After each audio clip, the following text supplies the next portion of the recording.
maalintii jacaylka adduunka maxaa la jeclaanayaa isweydiinna maalinta maxaa loo qasisay ma ilaahay rasuulkiisa in la jeclaado mise janniya aakhira in la jeclaado mise kitaab Allah iyo sunna nabi in la jeclaado mise waalidiin iyo dadkii ahlul khayrka iyo culimada in la jeclaado maya bal isweydii adiga maalinta jacaylka adduunka war maxaa la jeclaanayaa haddaad hooyada jeclaato kuma jirto meesha haddaad ilaahay jeclaatana meesha kuma jirto jacaylka loo socdaayo waa faaxishada iyo fuxshiga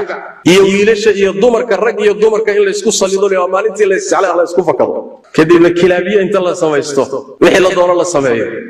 la sahlo da'yarta khaasatan inay tuntaan oo qashinka sameeyaan qolyihii ka ganacsan jiray fanaaniinta iyo fanaanaadka loo yaqaan saaqitiin iyo saaqitaadka iyaguna barnaamijyo soo diyaarsadaan إعلامك اللي قاليه